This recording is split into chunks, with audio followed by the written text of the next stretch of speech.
Allopathy જાણે જીવનનો એક મહત્વનો ભાગ બની ગયો હોય તેવું લાગી રહ્યું છે.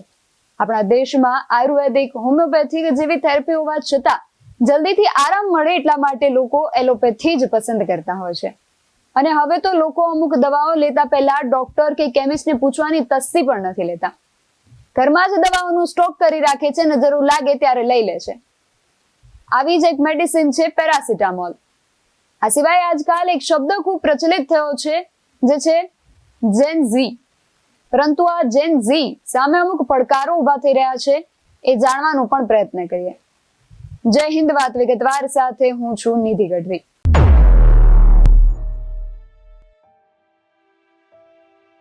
આજકાલ લોકોને એવી આદત પડી ગઈ છે કે જરા પણ તાવ જેવું લાગે કે થોડો પણ થાક લાગે એટલે પીપરમેન્ટની જેમ પેરાસિટામોલ લઈ લેતા હોય છે.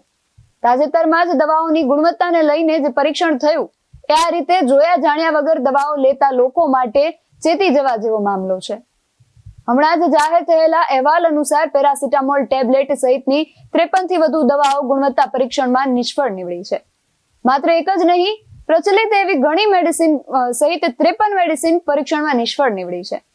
વર્ષોથી મેડિકલ સ્ટોર્સમાં ખુલ્લેઆમ વેચાતી પેરાસિટામોલ સહિતની 53 દવાઓ ક્વોલિટી ટેસ્ટમાં ફેલ થઈ ગઈ હોવાના રિપોર્ટ ચોંકાવનારા છે. જે દવાઓ ક્વોલિટી ટેસ્ટમાં ફેલ થઈ ગઈ છે તેમાં કેલ્શિયમ, વિટામિન D3, કેટલીક એન્ટીબાયોટિક્સ, હાઈ બ્લડ પ્રેશર અને ડાયાબિટીસ મટાડવા વપરાતી દવાઓનો પણ સમાવેશ થાય છે.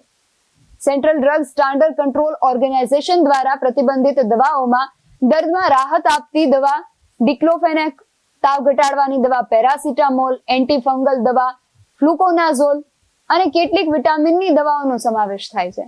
આ દવાઓ દેશની ઘણી મોટી ફાર્માસ્યુટિકલ્સ કંપનીઓ દ્વારા બનાવવામાં આવે છે. પરંતુ આ દવા ગુણવત્તા પરીક્ષણમાં ફેલ થઈ ગઈ છે અને આ દવાઓને સ્વાસ્થ્ય માટે જોખમી જાહેર કરવામાં આવી છે. ગુણવત્તા પરીક્ષણમાં ફેલ થયેલી દવાઓની યાદી CDSCOએ પોતાની સત્તાવાર વેબસાઇટ પરથી પ્રકાશિત કરી છે. આ પહેલા ઓગસ્ટમાં જ આરોગ્ય મંત્રાલયે પણ એક કરતા વધુ સંયોજનો ધરાવતી 156 ફિક્સ ડોઝ દવાઓ પર પ્રતિબંધ મૂક્યો હતો. દેશની ડ્રગ રેગ્યુલેટર CDSCO દર મહિને દવાઓની તપાસ માટે કેટલીક દવાઓની પસંદગી કરે છે. આ વખતે વિટામિન C અને D3 tablet Shelcal, vitamin B complex અને vitamin C soft gels, antacid Pan D, paracetamol tablet IP 500 mg, high blood pressure માટેની પણ અમુક દવાઓ જેવી દવાઓનું પરીક્ષણ કરવામાં આવ્યું હતું, જેમાં આ દવાઓ નિષ્ફળ નીવડી છે.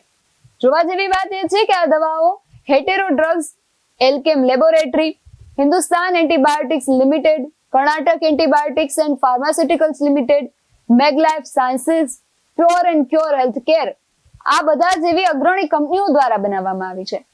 ક્વોલિટી ટેસ્ટમાં જ્યારે કોઈ દવા ફેલ જાય એનો અર્થ એ થયો કે તે જે રોગ મટાડવા માટે લેવાય છે તેના પર અસર કરી નથી શકતી. તેની કોઈ ગુણવત્તા નથી.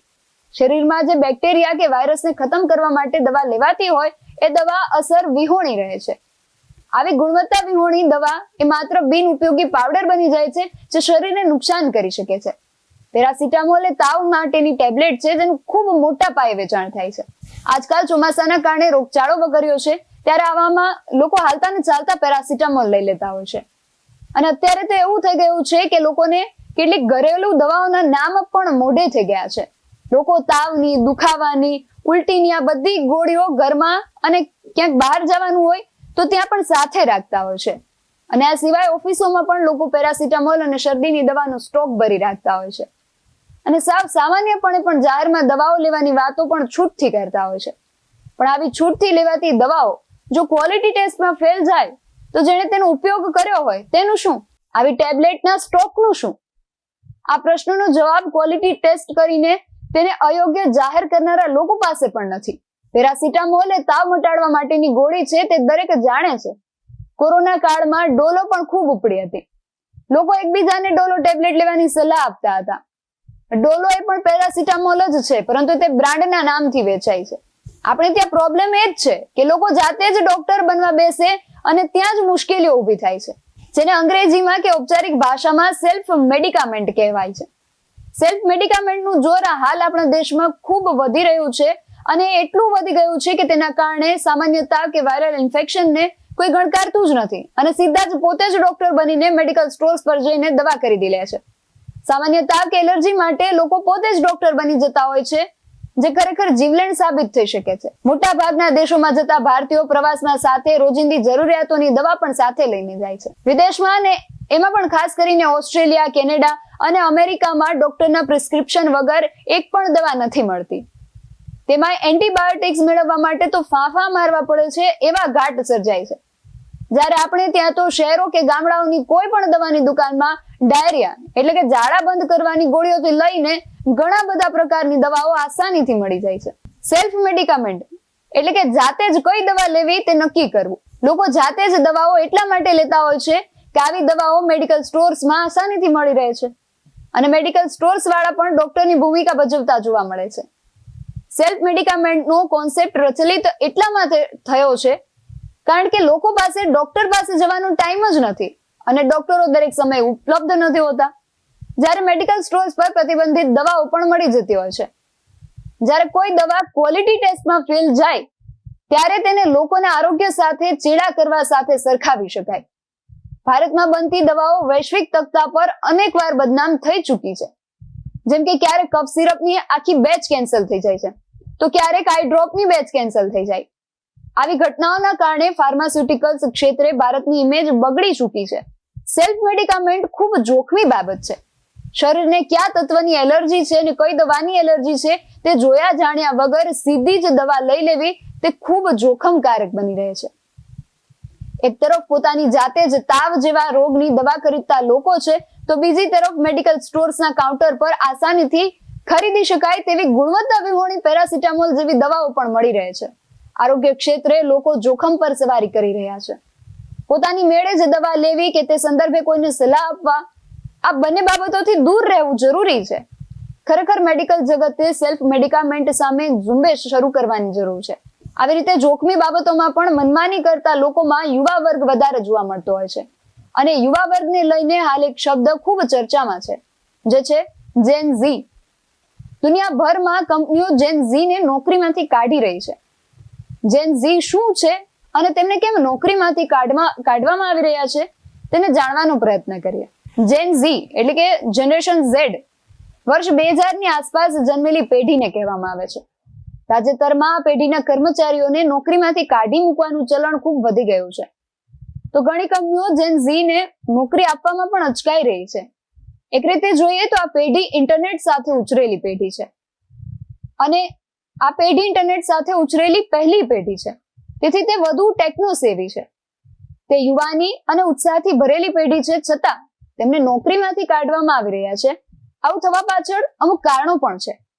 આ કારણો સમજવાનો પ્રયત્ન કરીએ તો જેન ઝી બાબતે થયેલા એક સર્વેમાં જાણવા મળ્યું કે સમગ્ર વિશ્વમાં એક ટ્રેન્ડ વધી રહ્યો છે, જેમાં ઘણી ટોચની કંપનીઓ જેન ઝી યુવાનોને નોકરી પર રાખવાનું ટાળી રહી છે, જ્યારે ઘણી કંપનીઓ તેમને નોકરીએ રાખ્યાના થોડા મહિનામાં જ નોકરીમાંથી કાઢી રહી છે. આવી કંપનીઓનું કહેવું છે કે તેમને જેન ઝી યુવાનોની કાર્યશૈલી પસંદ નથી, તેમની કમ્યુનિકેશન સ્કિલ અને કામ પ્રત્યેનું બેદરકાર વર્તન પણ પસંદ નથી. Intelligent.com નામની જાણીતી એક વેબસાઇટ છે, તેમના દ્વારા તાજેતરમાં જેન ઝી બાબતે એક રસપ્રદ સર્વે કરવામાં આવ્યો હતો. સર્વેમાં 1000 કંપનીઓના પ્રતિનિધિઓએ ભાગ લીધો હતો અને આ સર્વેમાં જાણવા મળ્યું કે 10 માંથી 6 કંપનીઓએ તાજા ભરતી થયેલા ઘણા કોલેજ સ્નાતકોને નોકરીમાંથી કાઢી મૂક્યા છે. તો 7 માંથી 1 કંપનીએ એવું કહ્યું કે તેઓ આવતા વર્ષે તેમની કંપનીમાં નવા સ્નાતકોની ભરતી કરવા જ નથી ઈચ્છતા. આ સર્વેમાં ભાગ લેનારા 75% કંપનીએ એવું જણાવ્યું કે તેમને તાજેતરના કોલેજ સ્નાતકોનું કામ સંતોષકારક ન લાગ્યું. 50% થી વધુ ભરતીકરોએ એવું કહ્યું કે જેન ઝી યુવાનોમાં પ્રેરણાનો અભાવ જોવા મળે છે. 39% કંપનીઓએ કહ્યું કે યુવાનો પાસે કમ્યુનિકેશન સ્કિલનો અભાવ છે અને 46% ભરતીકારોએ કહ્યું કે જેન ઝીમાં પ્રોફેશનલિઝમનો અભાવ છે. પરંતુ આવું થવા પાછળનું કારણ શું? શા માટે જેન ઝી યુવાનોમાં આ સ્કિલ્સનો કે આવડતનો અભાવ જોવા મળી રહ્યો છે? કારણ કે ઇન્ટરનેટ સાથે ઉછરેલી હોવાથી જેન ઝી વધુ ટેકનોસેવી પેઢી છે. યુવાન હોવાથી તેઓ ઉત્સાહિત પણ વધુ હોય છે. આમ છતાં તેઓ નોકરીમાં સારું પરફોર્મન્સ કેમ નથી આપી રહ્યા? આ માટે ઘણા નિષ્ણાંતોએ શિક્ષણ પ્રણાલીને જવાબદાર ઠેરવી છે. નિષ્ણાંતોનું કહેવું છે કે વિદ્યાર્થીઓને પુસ્તકીય જ્ઞાન આપવામાં આવે છે, પણ પ્રેક્ટિકલ નોલેજ આપવામાં નથી આવતું, જેને લીધે સ્નાતક થયા બાદ તેઓ કાર્યક્ષેત્રે અપેક્ષા મુજબ પરફોર્મ નથી કરી શકતા. સ્કૂલ કોલેજોમાં ભણાવતો ઇતિહાસ કે માઇથોલોજી કોઈને વ્યાવસાયિક જીવનમાં કેટલું કામ લાગી શકે? આજનું પ્રત્યેક બાળક પોતાના મોબાઈલ સાથે એટલો ગાઢ સંબંધ ધરાવે છે જેટલો કદાચ તેની માતા સાથે પણ નથી. આવું કહેવામાં કંઈ ખોટું પણ નથી. મોબાઈલ, ઇન્ટરનેટ અને સોશિયલ મીડિયાનું A to Z જાણતું બાળક સાચી દુનિયામાં ઓછું ઓતપ્રોત થતું હોવાથી જ્યારે નોકરીએ લાગે છે ત્યારે અન્ય લોકો સાથે કામ કરવાની એને ફાવટ નથી હોતી. ટેકનોસેવી હોવા છતાં યુવાનોમાં વ્યવહારુ કૌશલ્યોનો અભાવ જોવા મળે છે. વર્ચ્યુઅલ દુનિયાથી પરિચિત યુવાનોને વાસ્તવિક દુનિયામાં કામ કરવાનો અનુભવ જ નથી હોતો, જેથી ઓફિસના વર્ક કલ્ચરને અપનાવવામાં તેઓ પાછા પડે છે, જેને લીધે તેઓ કામના સ્થળે અપેક્ષિત પરિણામ પણ નથી આપી શકતા. આ ઉપરાંત સોશિયલ મીડિયા પર સૌથી વધુ સક્રિય જેન ઝી જ જોવા મળે છે. સોશિયલ મીડિયા બેધારી તલવાર જેવું છે. એના જેટલા ફાયદા છે એટલા જ નુકસાન પણ છે. સોશિયલ મીડિયા થકી જૂઠાણા ફેલાવવા બહુ આસાન છે અને આજની આ યુવા પેઢી એવા જૂઠાણા દાવાઓમાં સરળતાથી ભોળવાઈ જાય છે. ખાસ કરીને રાજકીય અને સામાજિક અભિયાનોથી જેન ઝી ખૂબ જ ઝડપથી પ્રભાવિત થઈ જતી હોય છે, જેની પ્રતિકૂળ અસર તેમના કામ પર પડતી હોય છે. અગાઉની પેઢીની સરખામણીમાં જેન ઝી યુવાનોએ ફટાફટ સફળ થઈ જવું છે, ખૂબ પૈસા કમાવી લેવા છે, પણ એ માટે પૂરતો સમય આપીને યોગ્ય દિશામાં મહેનત કરવાની તૈયારી જોવા નથી મળતી. સોશિયલ મીડિયામાં એમની વયના અન્ય અમીર યુવાનોને જોઈને જેન ઝીના મોટા ભાગના યુવાનોને એમના જેવા થઈ જવાની ચાનક ચડી જતી હોય છે. મોબાઈલની માયા અને વારંવાર સોશિયલ મીડિયા જોયા કરવાની આદતને લીધે તેઓ કામમાં આળસ કરે છે અને ગંભીરતાપૂર્વક કામ નથી કરતા. જેન ઝીની એક વૃત્તિ જવાબદારીમાંથી છટકી જવાની પણ હોય છે. વ્યાવસાયિક અભિગમનો આવો અભાવ સરવાળે એમનું અહિત કરે છે. આ બધું થવા પાછળનું એક કારણ આજકાલનું કોલેજ કલ્ચર પણ છે. યુવાનોના માનસ પરથી મોજ મજાથી જીવેલા કોલેજ જીવનની અસર જલ્દી ભૂલાતી જ નથી, જેના કારણે નોકરીએ લાગ્યા પછી પણ અમુક યુવાનો કોલેજ જીવનમાં હતો એવો જ કેઝ્યુઅલ એટીટ્યુડ રાખતા હોય છે. આ પ્રકારનો એટીટ્યુડ કંપનીઓને બિન વ્યાવસાયિક લાગતા તેઓ જેન ઝીને નોકરીમાંથી કાઢી મૂકવા બાબતે તાત્કાલિક વિચારતા થઈ જાય છે. સોશિયલ મીડિયાના સમયમાં ઘણું બધું સાહિત્ય ઇન્ટરનેટ પરથી મળી જતું હોય છે, પણ માણસ માટે માણસ જરૂરી છે એ લોકો ભૂલી રહ્યા છે. સોશિયલ મીડિયાના સમયમાં ઘણું બધું સાહિત્ય ઇન્ટરનેટ પરથી મળી જતું હોય છે, પણ માણસ માટે માણસ જરૂરી છે એ લોકો ભૂલી રહ્યા છે. મોબાઈલ ફોન વગર આજનું બાળક જમતું પણ નથી. એને લોકો ઇગ્નોર કરી રહ્યા છે, પરંતુ આ ખરેખર એક ગંભીર મુદ્દો છે. 2000માં જન્મેલી પેઢીને પણ આજે આ પ્રકારની મુશ્કેલીઓ પડી રહી છે, તો આજના સમયમાં મોબાઈલ સાથે જ સૂતા અને મોબાઈલ સાથે જ ઉઠતા બાળકોની આવતીકાલની સવાર કેવી હશે? જરૂર છે અત્યારથી જ સાવચેત થઈ જવાની. બાળકોને મોબાઈલનો જરૂર પૂરતો ઉપયોગ કરવાનું માતા પિતાએ અત્યારથી જ શીખવવાની જરૂર છે, તો તેમનું ભવિષ્ય ઉજળું બનાવી શકાશે. વાત વિગતવારમાં હાલ બસ આટલું જ.